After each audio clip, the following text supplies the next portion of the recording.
Et ben, dans la foulée, on continue, puisque je suis un peu calé sur cette communication, donc on va en profiter. Toujours un peu, enfin, à bâton rompu. Hein. Pour vous, enfin, il n'y a pas de profil qui soit identique, hein. Mais chacun y retrouvera ce qu'il concerne. Peut-être un des aspects les plus importants, c'est que vous soyez à l'aise dans votre expression. Hein. Donc, c'est infiniment important. On le voit, je dirais, lors de ces réunions publiques, hein, lorsqu'on se bagarre pour une cause, voilà, une cause juste, et donc chacun porte sa part dans ces réunions, je veux dire, à l'extérieur, en présence de dizaines ou de centaines de personnes qui veulent voilà, s'exprimer et faire avancer un sujet qu'ils ont à cœur, de délivrer une personne injustement emprisonnée, par exemple, voilà, d'empêcher qu'on massacre tout le monde en les faisant piquer par des vaccins pourris. Ça, ce sont des grandes causes. Empêcher qu'on impose des masques aux enfants, masques qui les empoisonnent toute la journée, qui les dépriment, qui les désocialisent, qui empêchent la communication. Enfin, c'est horrible. Voilà, aujourd'hui, on ne manque pas de causes. Hein, et ces causes n'avancent en pratique, c'est comme ça aujourd'hui, que par une communication forte, et donc par des rassemblements et par des gens qui prennent la parole. Et il faut prendre la parole, il ne suffit pas d'être présent, il faut qu'il y ait des prises de parole. Et vous devez prendre la parole. Chacun d'entre vous doit pouvoir progresser dans sa prise de parole et dans sa contribution à la communication et à la production des images, des vidéos qui vont ensuite circuler et faire passer le message, le faire passer du néant, du silence à la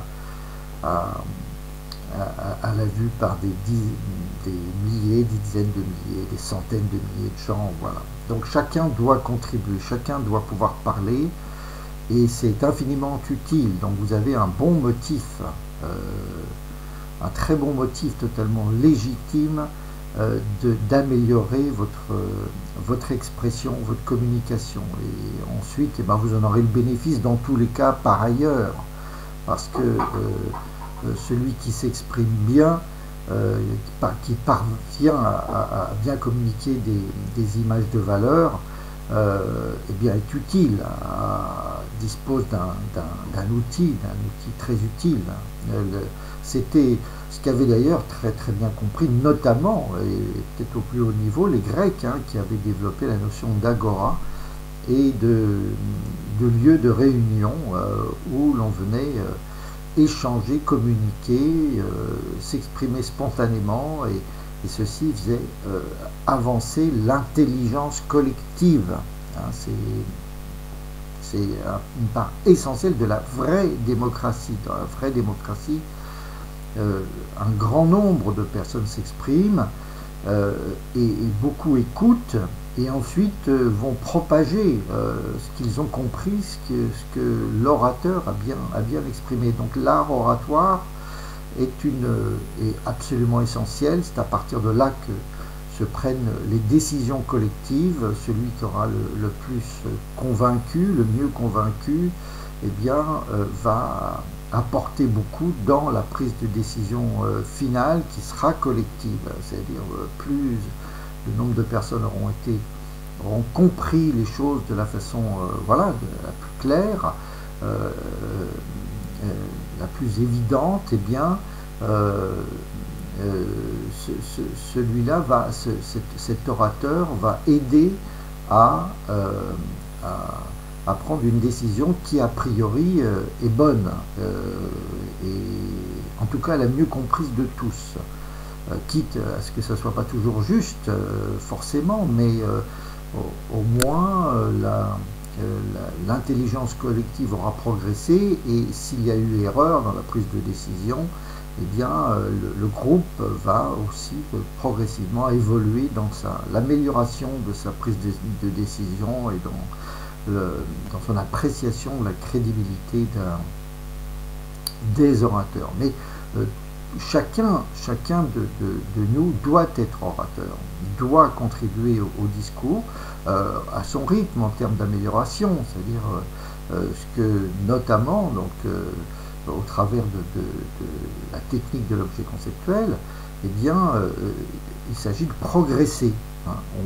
On peut progresser toute sa vie sur la qualité de sa communication, de son expression, de l'exposé d'idées de valeurs et d'idées importantes. C'est toute la vie.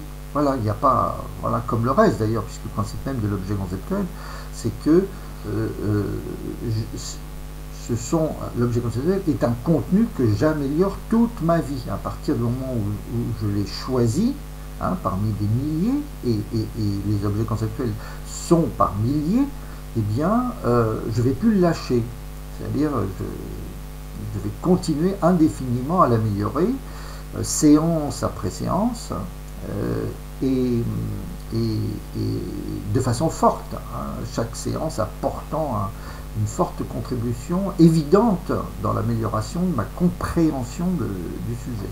Sachant que ce sujet, encore une fois, pour la 10e fois, ce sujet est forcément infini. Il n'y a pas de sujet réel, il n'y a pas de réalité qui ne soit pas infini, qui ne soit pas un nombre pi, qui ne se prolonge pas indéfiniment. Quel que soit le sujet, intéressant, important, travail du cuir, la fabrication du sucre, de l'huile d'olive, justement la peste de moins 420 à Athènes,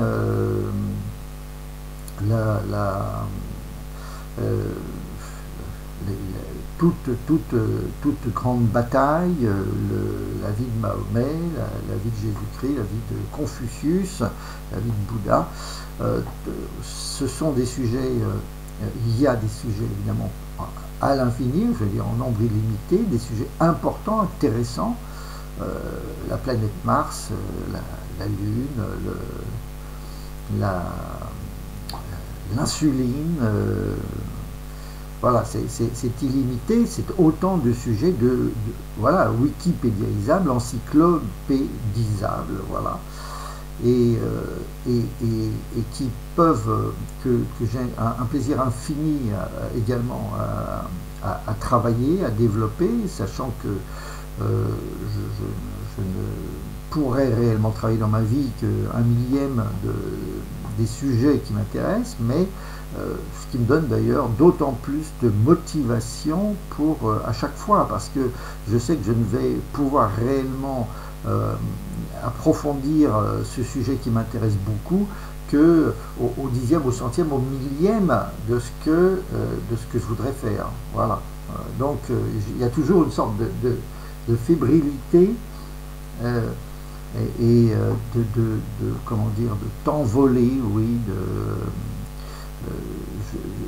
il y a une excitation et un plaisir voilà, évident à voler du temps d'une certaine façon, à creuser tel ou tel sujet. C'est-à-dire, bon, normalement, j'ai pas trop le droit de passer autant de temps sur tel sujet, j'ai autre chose à faire, il y a d'autres je veux dire d'autres priorités pour faire entrer les sous, voilà.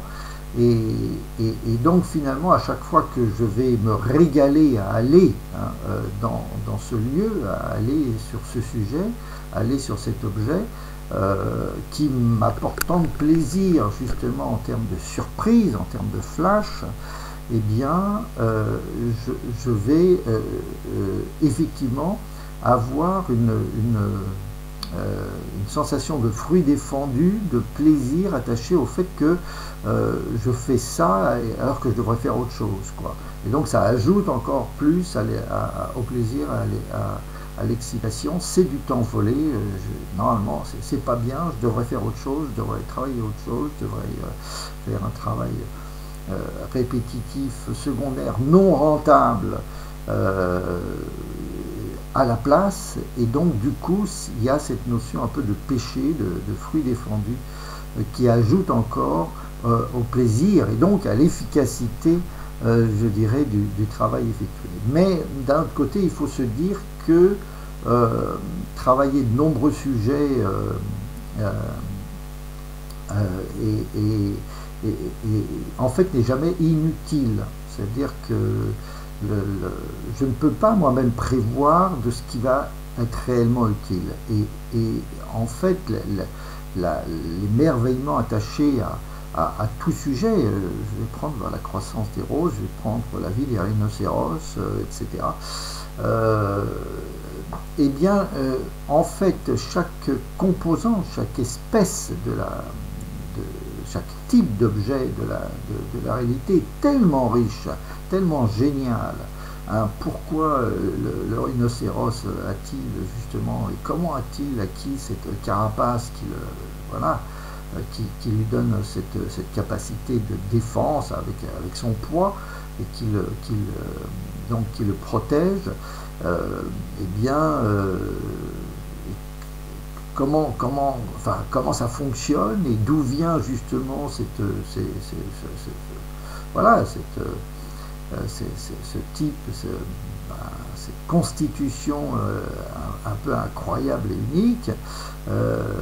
Eh bien, en soi, c'est passionnant. Mais maintenant, bon, je ne peux pas passer trop de temps sur le rhinocéros, mais en étudiant le rhinocéros, eh bien, en creusant ce sujet, je vais m'apercevoir, dans tous les cas, qu'en fin de compte, il va y avoir une certaine partie qui va être en fait extrêmement positive.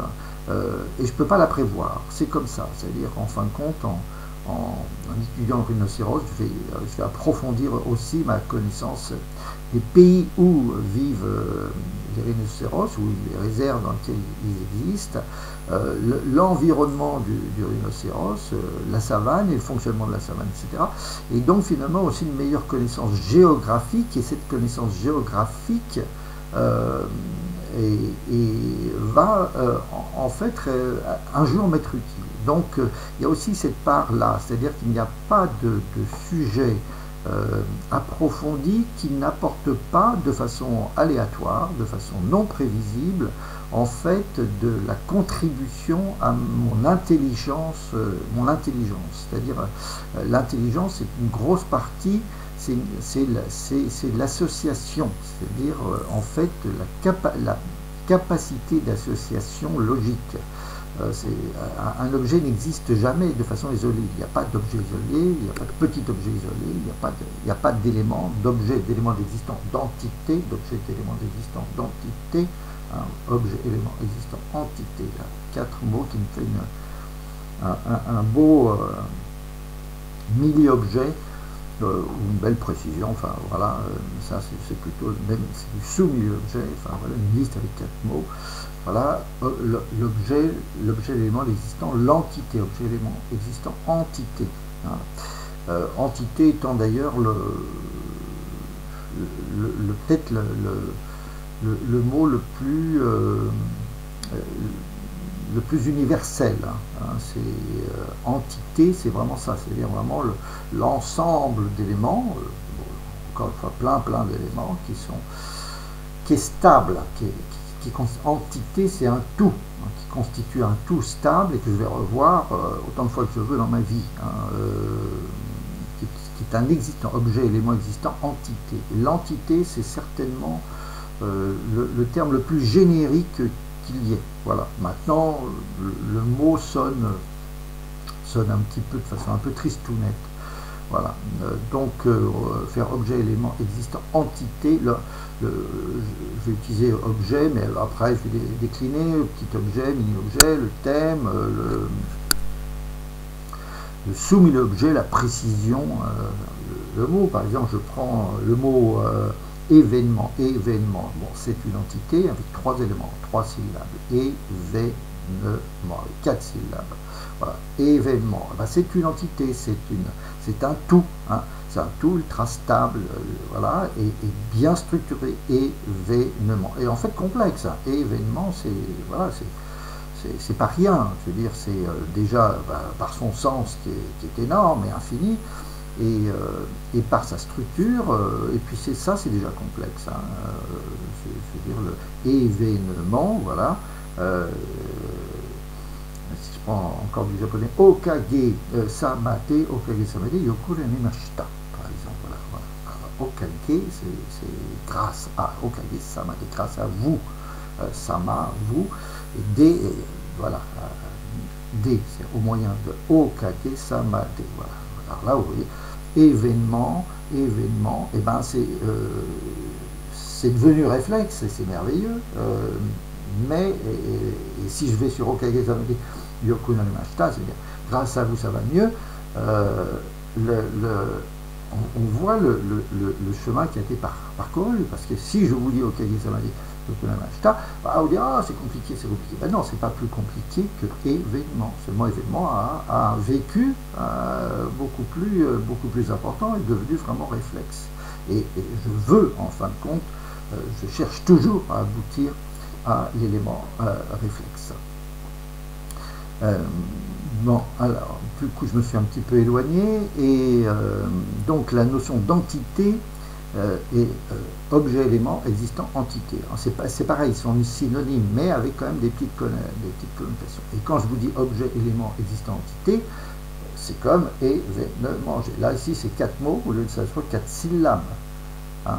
Au lieu de ça soit 4 syllabes, c'est 4 mots. Objet, élément existant, entité. Et vous avez compris que j'ai des textes, j'ai des listes. J'ai des textes courts et j'ai des listes. Hein, et entre les deux, il y a pratiquement, j'utilise quasiment, enfin autant je vais mettre au point et exploiter quasiment autant de textes que de listes, autant de listes que de textes. La liste est un très beau, en soi aussi un très beau texte. C'est très élaboré, et ça évolue vers le réflexe. Hein. Donc les deux, la liste et le texte, et puis souvent le texte devient, enfin, est issu d'une liste, la liste devient texte. Donc texte, liste, ils sont très proches. Et on peut fréquemment, enfin, considérer que la liste aussi est un pré-texte, hein, c'est-à-dire c'est un texte anticipé. Et enfin, je commence par faire de la liste, et ensuite ça va évoluer fréquemment vers le texte. Voilà, donc parce que la liste, je peux la commencer avec deux mots. Je vais reprendre mon corbeau et le renard d'hier. Voilà. Je vais dire, il y a un corbeau, il y a un renard. Donc il y a une première liste qui s'appelle le corbeau et le renard. Il y a le corbeau et le renard. Et la liste est devenue quasiment aussi un texte en disant le corbeau et le renard. Donc, et ensuite, donc, en fin de compte, excusez-moi, je vais commencer naturellement par une liste, et ensuite elle va peut-être évoluer vers le texte. Hein. Ah ben ça y est, ça commence à pétarder là-haut. J'ai l'avantage d'avoir un voisin qui est un fan de la perceuse. Voilà. Et ça perce très fréquemment. Voilà. Bon, alors, on va faire avec. C'est le tout-terrain. On est tout-terrain, et l'objet conceptuel est tout-terrain. Hein, l'objet conceptuel est là pour vous. C'est un outil comme la lecture d'usage universel. Hein, et ça peut fonctionner n'importe où, n'importe quand, n'importe comment. Vous allez pouvoir en fait bénéficier, exploiter, prendre votre pied et gagner ce que vous voulez je dirais, plus avec, avec l'objet conceptuel, n'importe où, aussi bien pour de l'étude que chez le boucher, que pour votre vie, vie intime, pour voilà, etc. C'est un outil d'intelligenciation. Intelligenciation, c'est-à-dire que c'est la même façon que je peux écrire n'importe quoi, sur n'importe quel sujet, je peux voilà, faire une description que je vais envoyer sous la forme d'un mail à un ami, voilà, et à une personne, une relation. Je décris quelque chose qui a de la valeur, et donc j'ai le caractère universel de l'écriture, hein, l'écriture au moyen de la, voilà, de l'outil que j'ai, voilà, aussi bien d'ailleurs de la description que je fais si je téléphone à quelqu'un. Donc c'est universel, le texte est universel, hein, et il permet de décrire n'importe quoi, n'importe quel sujet. Et bien de la même façon, donc l'objet conceptuel est exactement dans cette prolongation, et va me permettre en fait d'analyser et de prendre la maîtrise de n'importe quel problème, de n'importe quel sujet, de l'amener à une 3Disation et une maîtrise me permettant de résoudre le problème, enfin d'avoir une maîtrise, et donc de produire un résultat parfaitement exploitable. C'est-à-dire, voilà, je prends une connaissance d'un sujet intéressant, important, une bonne cuisson du poulet, voilà, comment se guérir du mal au pied en prenant moins de laitage, en consommant plus de vitamine D, pour m'éviter des problèmes de douleur de la marche, typiquement, hein, voilà, moi j'étais emmerdé pendant un an à ne plus pouvoir marcher parce que j'avais des carences en vitamine D, mais il a fallu le comprendre, ça n'a pas été évident, il a fallu que je l'exprime, que je réfléchisse, que je 3Dise, voilà, de façon à pouvoir aboutir au fait que, eh bien, il fallait que j'augmente ma consommation de vitamine D et que je diminue ma consommation de laitage, qui était excessive et qui bouffait justement la vitamine D et qui intervient en fait dans tout le métabolisme cellulaire, et donc aboutit à des problèmes justement, notamment de formation osseuse et aussi de protection des nerfs, et de formation de myéline, etc., qui sont essentiels pour diminuer la douleur. Hein. C'est quand vous avez les nerfs à nu, comme des fils électriques, là, dénudés, ça fait mal, ça fait très très mal. Et donc, avoir un meilleur métabolisme qui me permet d'avoir une meilleure protection des nerfs, m'a permis de sortir de périodes extrêmement douloureuses. Et voilà. Donc, la solution du problème a été, je dirais, complexe, et il a fallu constituer une bonne 3Disation du problème, un bon approfondissement du problème, passer à la millisation du problème, de façon à ce que la solution enfin puisse émerger. Hein, voilà. Les choses sont tout est, encore une fois, la réalité, elle est fine, elle est complexe, et donc avoir une vision trop simpliste des choses ne permet pas de trouver la solution. Par contre, si j'étudie profondément, si je suis respectueux de la réalité, et donc j'ai compris que cette réalité est complexe, je vais faire l'effort sur le temps de constituer une vision claire, hein, voilà, comme le fait le juge d'instruction sur une affaire, il va constituer lentement une description, une analyse approfondie du sujet, et de façon à permettre ensuite au juge d'apprécier et de lui-même bien piger les choses, et à partir de là de pouvoir prendre la décision adaptée. Donc ça c'est vrai pour voilà, toute la réalité comme ça. La réalité est complexe. Hein. Si je travaille avec un nombre pi qui est de 3,1, de 3, je vais me planter complètement. À 3,1, je vais un petit peu moins me planter. 3,14, ce sera mieux. 3,14, 116, ce sera encore mieux. La réalité est complexe. Voilà. Et donc, il faut toujours, je dirais, avoir la patience de constituer progressivement en m'appuyant sur l'expression et sur la description et sur l'écriture. Je dis, je décris, j'exprime, j'imprime, je grave, j'enregistre, je code, je matérialise, je conserve, je communicabilise, je restituabilise, je reconstituabilise, je reconstitue instantanément, à tout jamais, à coup totalement. Donc, il faut écrire les choses, il faut les décrire, pour que ça existe, il faut l'écrire, c'est-à-dire décrire très très précisément, le ranger soigneusement, voilà, et à partir de là, par cœur visualisé, connaître progressivement, parfaitement comme par cœur. C'est comme ça que ça marche.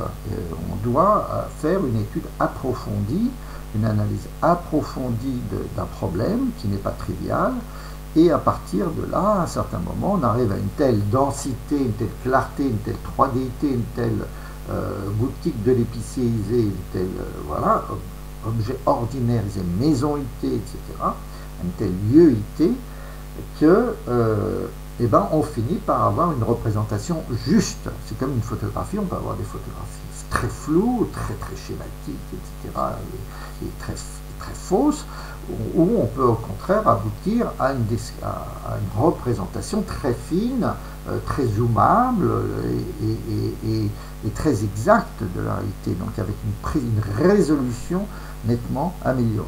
Et au travers d'un travail prolongé, n'oublions pas voilà, que la Joconde de Léonard de Vinci, c'est l'aboutissement de toute sa vie. C'est-à-dire, Léonard de Vinci emportait avec lui la Joconde partout et il a travaillé régulièrement partout, enfin toute sa vie, tout le temps. Voilà, peut-être pas un quart d'heure par jour, un truc comme ça. Mais il a abouti à cette perfection qui a fasciné, puisqu'en fin de compte, on associe avant tout, si on dit voilà, Léonard de Vinci, bah, c'est la Joconde, mais c'est pas pour rien, parce que effectivement, cette œuvre correspond tout à fait au principe de l'objet conceptuel, c'est-à-dire de la perfection sur la durée, c'est-à-dire obtenu par un travail régulier, amoureux, artisanal et amoureux, perpétué sur toute la vie. Et en plus même, pas seulement sur toute la vie, mais sur plusieurs générations. Parce que, effectivement, Léonard de Vinci héritait déjà de 10 générations précédentes. Hein, je veux dire, il a été un héritier. Hein, je ne suis resté un peu dans tous les cas Z, quelle que soit ma force, mon énergie, mon éventualité, le respectueux, c'est laborieux, héritier, hein, très humble, conservateur et zélé serviteur de ce que les milliers d'autres à un moment ont vu et vécu, compris et écrit, observé et trouvé, compris, écrit, souffert et offert, voilà. Donc, je ne suis toujours que un très humble héritier, voilà. Je ne peux être que et uniquement que la prolongation, la fine prolongation de ce que les milliers d'autres à un moment ont vu, vécu, observé, trouvé, compris, écrit, souffert et offert, voilà. Il faut toujours se situer comme voilà, dans le prolongement de toute l'histoire de l'humanité. Hein. Voilà, je suis un parmi 7 milliards, mais je suis un par rapport à 7 milliards en ajoutant la dimension dans le temps. C'est-à-dire, j'hérite du travail des Chinois en moins 3000 avant Jésus-Christ, les Sumériens, le mot m'avait échappé l'autre jour, les Sumériens, les Égyptiens et les Chinois, hein, qui travaillaient d'ailleurs constamment, grâce à la route de la soie et à la route commerciale, eh bien, les Égyptiens 3000 ans avant Jésus-Christ, les Sumériens, hein, qui étaient d'ailleurs d'origine certainement caucasienne et aussi asiatique, et les Chinois, il y a 3000 ans, ils bossaient très dur, ils étaient très inventifs, ils avaient découvert des tas de choses, et puis ça a échangé à mort, à fond, hein, je dirais sans arrêt. la route de la soie, elle a plusieurs milliers d'années. Donc les Égyptiens connaissaient très bien les Chinois, ils connaissaient très bien, etc. Les échanges étaient complets et intenses et incessants. Et c'est ainsi que l'humanité a progressé indéfiniment avec des découvertes constantes et voilà, successives et issues d'échanges intenses voilà, et très très anciens. Très très anciens. Je veux dire, aujourd'hui, on considère un peu dans l'esprit voilà, que 3000 ans, c'était avant Jésus-Christ, c'était l'Antiquité, c'est pas du tout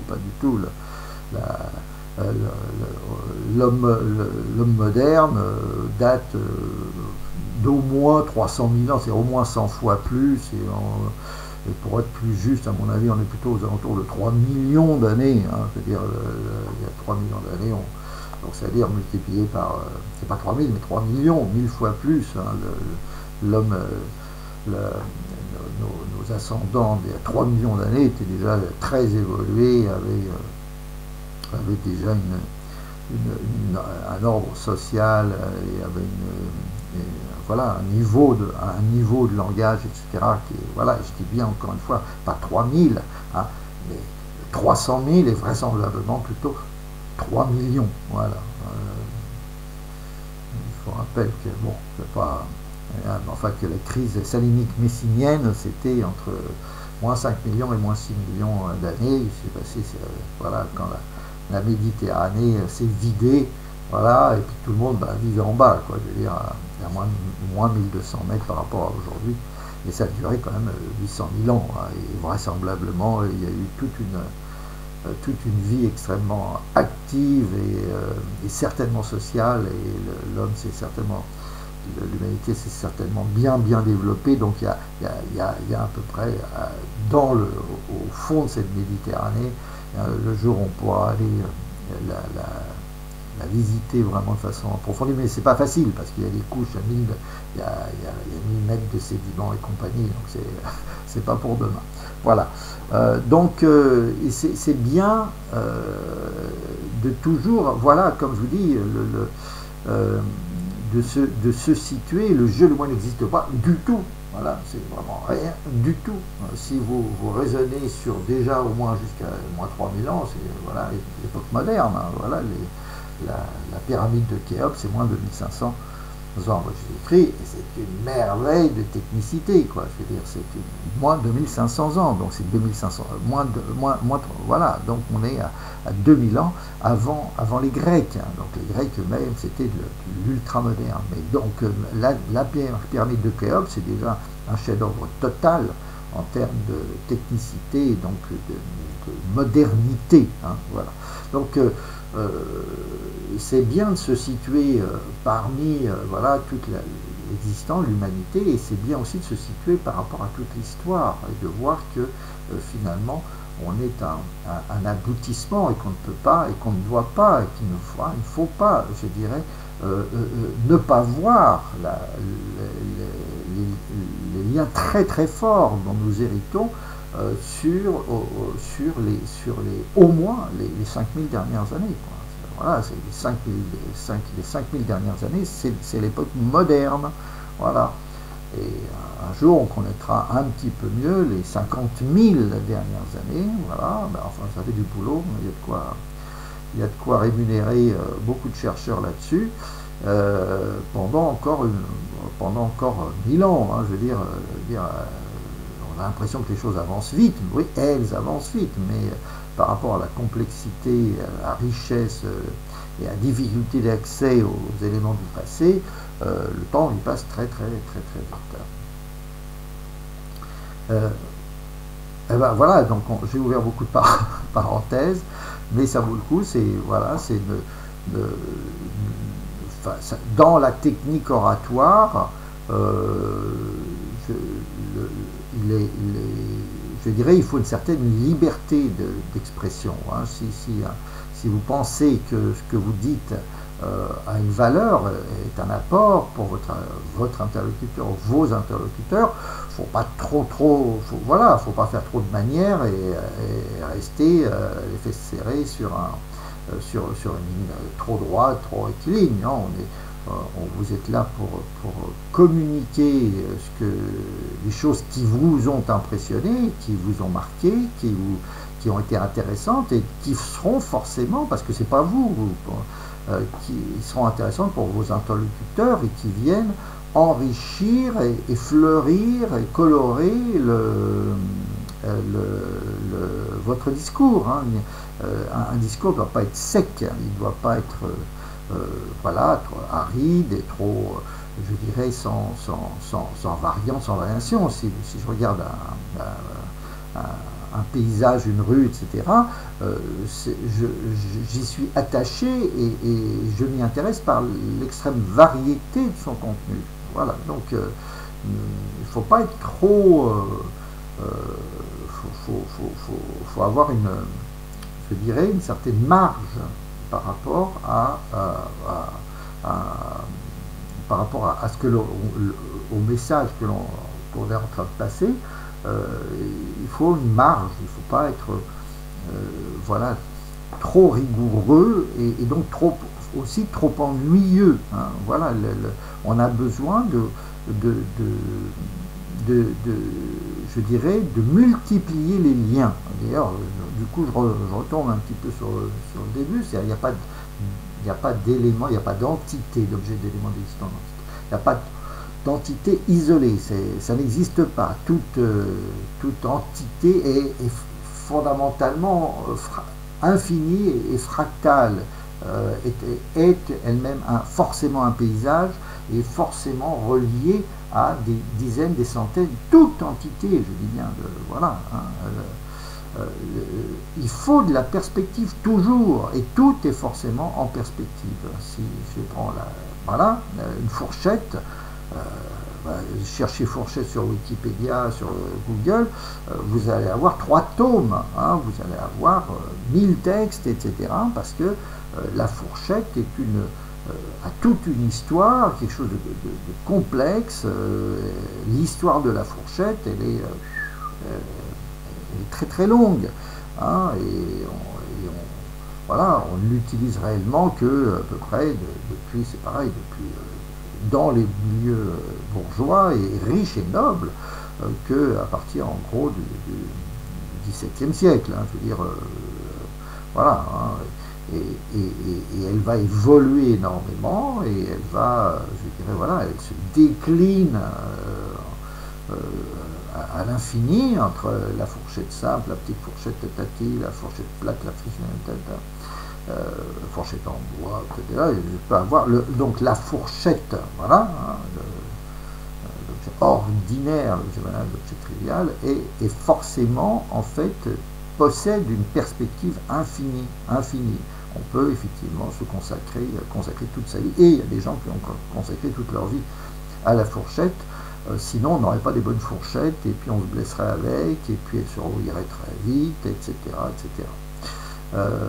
Donc, il n'existe pas, si vous prenez la lettre A, hein, voilà, la lettre A, voilà, eh bien, il y a tout un historique, et l'origine de la lettre A, en fait,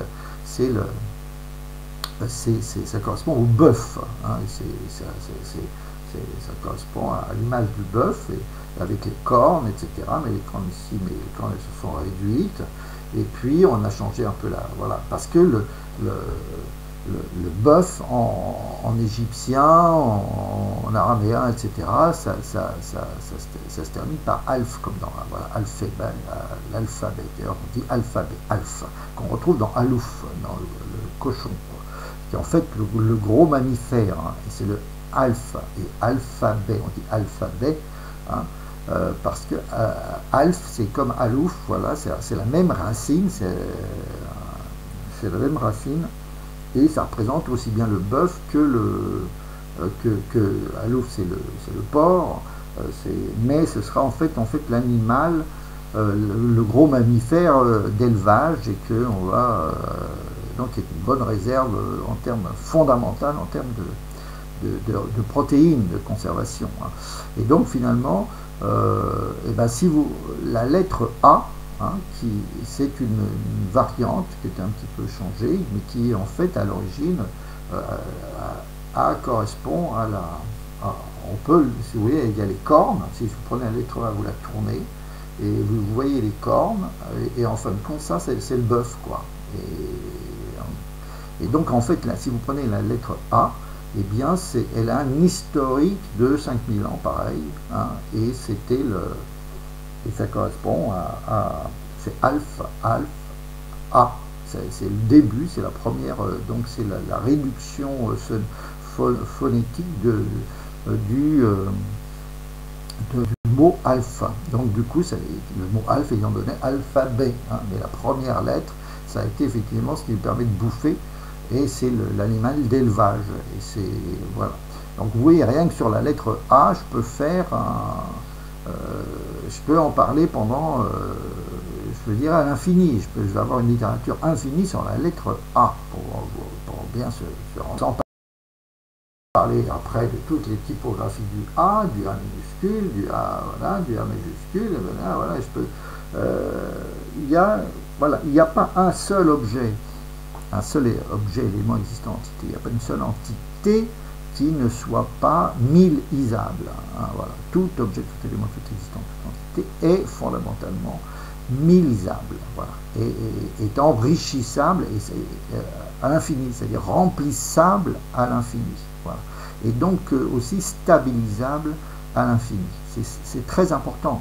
Hein. La notion d'existence est une existence qui va jusqu'à, voilà, le fait de faire exister quelque chose, hein, extérieurement, intérieurement, de près, de loin, de dedans, de près, de loin, de dedans,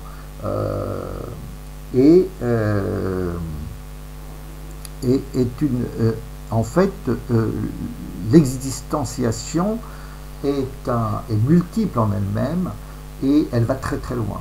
Faire exister justement la lettre A, faire exister Okage, voilà, c'est grâce à en japonais, voilà. Ich bin mir dessen vollkommen bewusst. En allemand, j'ai pleinement conscience de ce que, voilà, j'en ai parfaitement conscience. Ich bin mir dessen, je m'en rends bien compte, j'ai bien compris. Ich bin mir dessen vollkommen bewusst. Voilà, ça me... Et une petite phrase, un beau sous-milieu objet, milieu objet, sous-milieu objet, mais qui est très très riche, hein, voilà. Ich bin mir dessen, voilà, je suis parfaitement conscient, je bin mir vollkommen, complètement bewusst, conscient, voilà.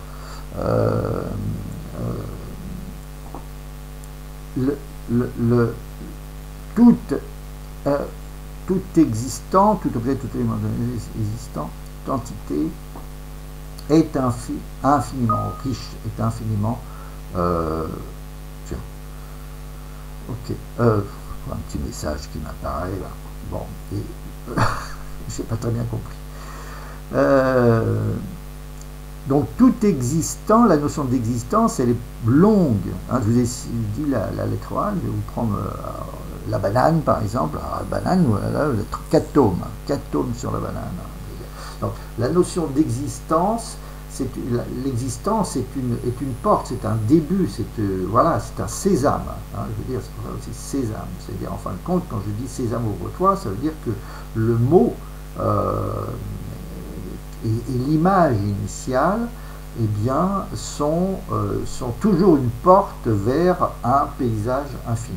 Et donc du coup, réjouissons-nous, c'est-à-dire qu'en fin de compte, j'ai une source de plaisir, d'étonnement, de fascination infinie avec n'importe quoi. C'est-à-dire que tout objet, voilà, si je m'intéresse à la fourmi, eh ben, c'est pareil, les gens ont passé leur vie sur la fourmi, et plusieurs générations, et ont découvert des choses absolument extraordinaires, et qui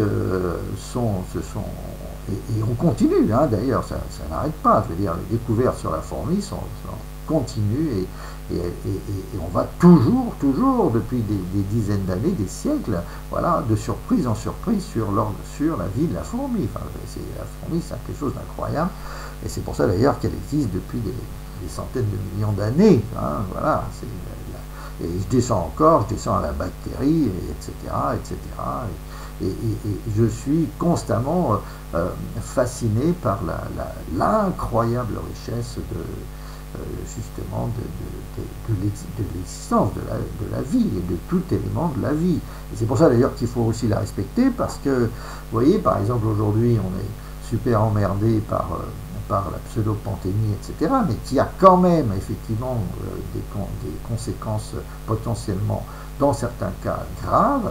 Et si on n'avait pas, aujourd'hui on a très bien compris, et ça fait un an que les gens bossaient là-dessus, que le brave colchicine, hein, voilà, hein, qu'on connaît depuis 10 000 ans, c'est-à-dire qui est faite à partir de cette petite fleur de printemps qui est dans les prés, eh bien en fait est pratiquement le seul médicament sur les formes graves, et un médicament parfaitement connu puisque on l'utilise pour la goutte depuis 10 000 ans. Et il n'y a que ça qui marche. Alors donc protégeons justement ces éléments infimes, ces éléments, voilà, parce qu'il y a une intelligence dans la nature qui s'est développée sur des milliards d'années et qui est absolument incroyable, voilà, sur des milliards d'années, hein, voilà, encore une fois, moi je parlais là de 5 millions, c'est brave 5 et 10 millions, 10 millions dernières années, voilà, on a le droit, et je vous le conseille, de remonter encore plus loin, jusque, voilà, au secondaire, au tertiaire, etc., 65 millions, 250 millions, la période, le Permien et le Trias, qui a été une période absolument incroyable de l'évolution de la Terre, et puis du Précambrien, voilà, et là on n'en est qu'à 500 millions d'années sur 4 milliards, donc il s'en est bien passé des choses, la vie elle existe depuis toujours, hein, donc raisonnons plutôt, on peut remonter jusqu'à plusieurs milliards d'années, voilà. Donc il y a de quoi faire, et il y a de quoi, voilà, s'intéresser à l'infini sur tout ce qui se passe, et on a de quoi aussi, et c'est important, hein, parce qu'à partir du moment où on sort même de la Terre et qu'on monte dans l'espace, dans l'astronomie, etc., alors là on remonte sur des milliards d'années précédentes, et qui sont là, et qui sont bien disponibles au travers des observations astronomiques. Donc c'est l'infini, d'ailleurs, cette notion d'infini est une notion passionnante et très importante, hein, parce que elle nous aide, c'est-à-dire déjà ça nous donne une relativité, c'est-à-dire qu'il faut, on a toujours de quoi faire sur n'importe quoi, sur n'importe quel sujet, on a toujours de quoi faire, on a toujours il y a toujours matière à approfondir de façon importante, hein, de façon utile. Encore une fois, il ne s'agit pas d'apprendre le bottin par cœur, hein, je veux dire, mais lorsque je vais développer justement mon nombre pi, etc., ça me sert, parce que si je n'utilise pas la 20e décimale ou la 50e décimale, je ne pourrais pas envoyer mon satellite, je ne pourrais pas envoyer ma fusée. Tiens, Laurent, pour la vie. Tiens, je sais pas. Alors, on verra. J'ai encore un autre message. Bon, peu importe. On est à 48, il me reste 10 minutes sur cette vidéo. Donc, tout objet auquel élément déjà, alors déjà, ça veut dire que aussi, à cause de cette richesse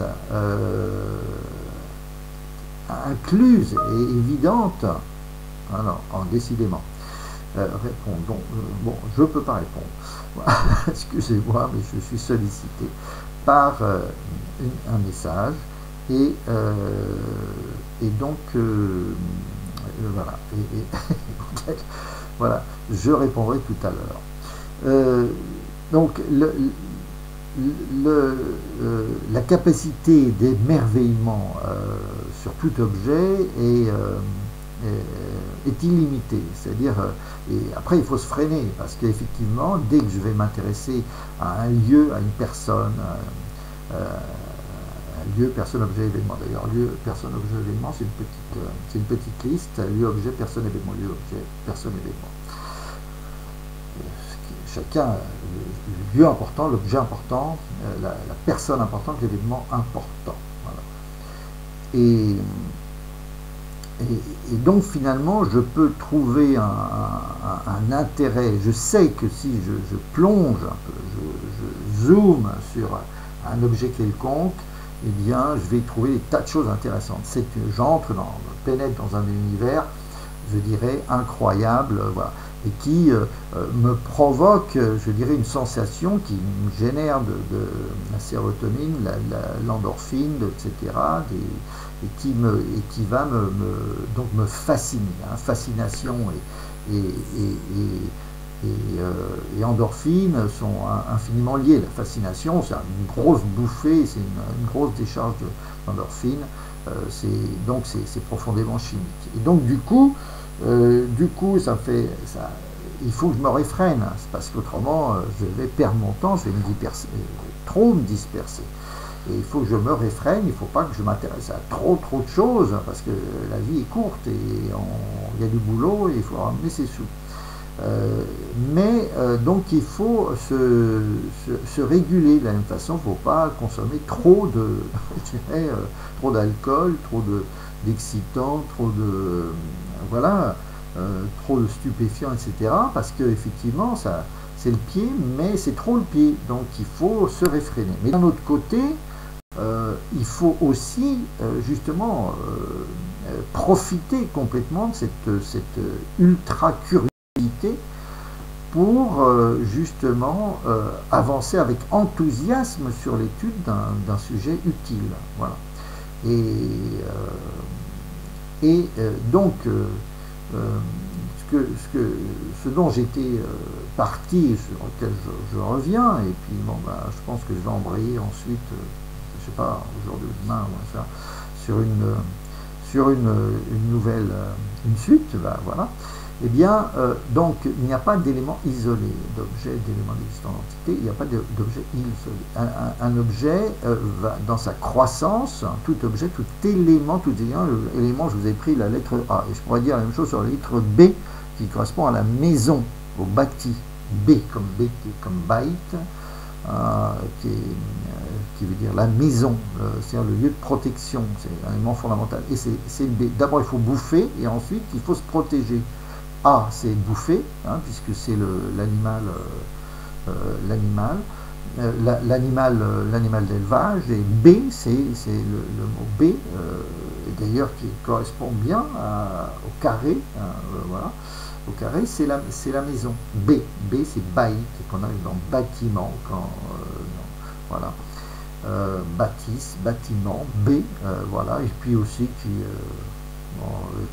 pas très éloigné du mât, hein, comme dans maison, comme dans mat, voilà, et mât, les deux sont un petit peu proches, mais byte, c'est comme, voilà, c'est la voyelle, enfin non, la consonne qui donc correspond à, en fait, puisque le B il est comme ça, voilà, et potentiellement d'ailleurs un B majuscule, ça a 2 étages, mais ça correspond à, c'est l'élément phonétique correspondant à la maison. Donc on a extrait l'élément phonétique, ça a donné le B. A, c'est la bouffée, et d'ailleurs B, voilà. Et B, c'est la maison, voilà. Et qu'on a par exemple aussi dans Beddin, c'est la religion, et la maison de la religion, donc ça donne l'église, voilà, Beit Din, la maison de la religion, donc c'est l'église, voilà. En araméen, en hébreu, en arabe aussi, c'est les deux langues étant, les langues sémitiques étant la même racine, voilà, et pareil, très ancienne. Voilà. Donc, il n'y a pas d'objet, il n'y a pas d'objet d'élément d'existant, d'entité isolée.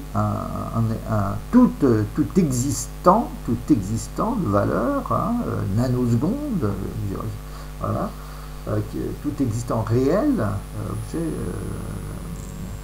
l'objet sacré, l'objet absolu ultra-connu de mon nanoseconde, ça c'est une petite liste, l'objet sacré, l'objet absolu ultra-connu de mon nanoseconde, totalement normal, totalement ordinaire, totalement banal, totalement trivial, bon, exactement à 100% comme la banane, le lavabo, la paire de chaussettes, le ticket de métro, la feuille de paye, la feuille d'impôt,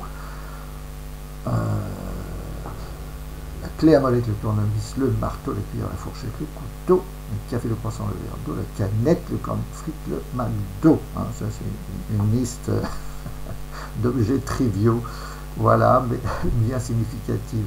Bon, donc tout existant, donc que je vais creuser parce qu'il a de la valeur, parce que j'ai jugé qu'il a de la valeur, et c'est mon libre arbitre, hein, c'est ma décision de dire que cet objet a de la valeur. Hein. La non-assistance à personne en danger, par exemple. Bon, bah, c'est toute une thématique, pareil, on en a, je peux avoir 10 000 lignes, 500 pages sur le sujet, sur la non-assistance à personne en danger. Voilà, je vais creuser si je suis juriste, si je suis avocat, etc. Et sur lequel a été écrit pendant au moins sur les 500 dernières années.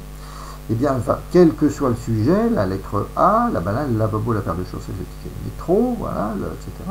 Quel que soit le sujet auquel je m'intéresse, eh bien, il est tout sauf isolé. Il va se remplir intérieurement et extérieurement, voilà, et je vais le remplir. C'est ma décision et c'est mon travail d'artisan, travail artisanal, voilà.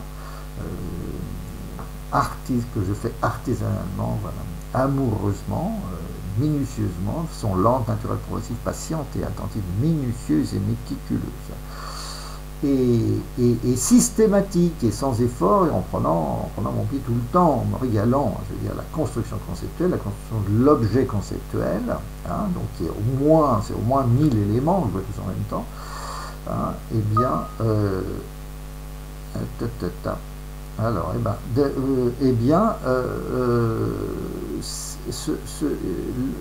se constitue de façon lente, naturelle, progressive, patiente et attentive, minutieuse et méticuleuse. Voilà. 56. Il me reste rien du tout. Voilà. Donc, il n'y a pas d'objet isolé, il n'y a pas d'objet d'élément existant.